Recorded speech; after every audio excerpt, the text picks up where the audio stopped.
I think in many ways this is about a relationship reset.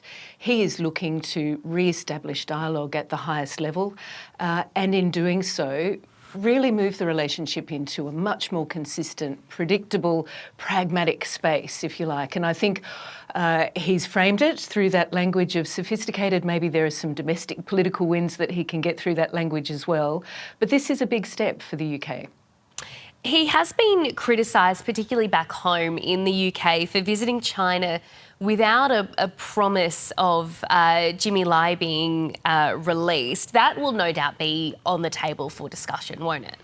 Well, absolutely. And in their discussions yesterday, you know, there were a range of issues, as there always would be in this kind of a diplomatic mission.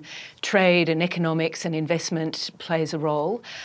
It wasn't clear if they would get a discussion of Jimmy Lai on the table, but it seems from the reportage coming out of yesterday's meeting that they did. And in fact, whilst it's been kept very low-key and there are no details that have been disclosed, the UK delegation has been talking about positive progress being made in this space.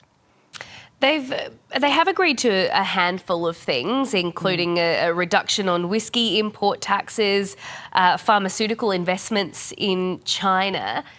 The US has already threatened tariffs on Canada for making trade deals with China. Are we likely to see a similar response from the United States here?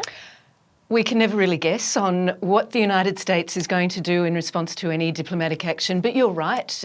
Trump came out fairly heavily against Canadian Prime Minister Carney after his visit to China recently.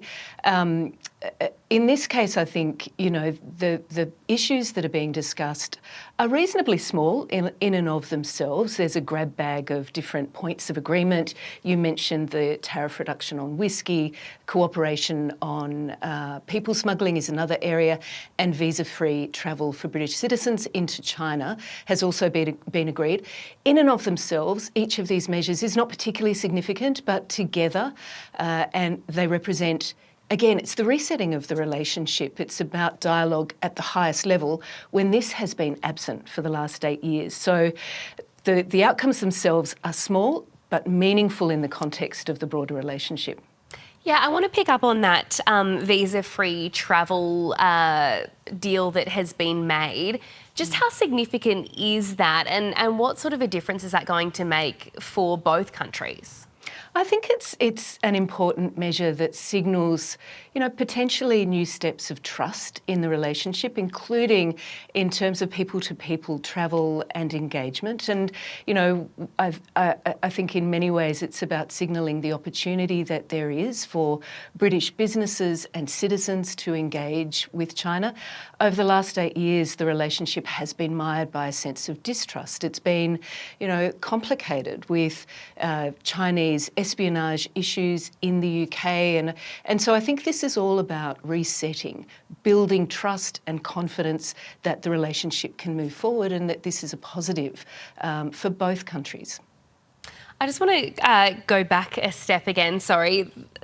We're seeing these meetings between, you know, world leaders and China. We saw, as we discussed, Canada and China making trade deals. Are traditional United States allies sort of turning to China because of the uncertainty, as you flagged, with the United States? Look, I think there are so many dynamics at play here, Mel.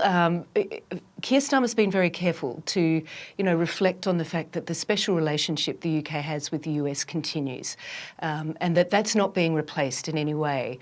But I think what he is signalling, as Mark Carney has signalled, and including in his recent speech at Davos, is that world leaders need to look at the world as it is, as they say, you know, and really be quite pragmatic, make sure that they have sufficient options in the way that they advance their own interests. Keir Starmer is facing some challenges at home. He needs to deliver on the promise of economic growth. that's been challenged also by an unpredictable Trump. So I think his move towards China makes sense in that broader context.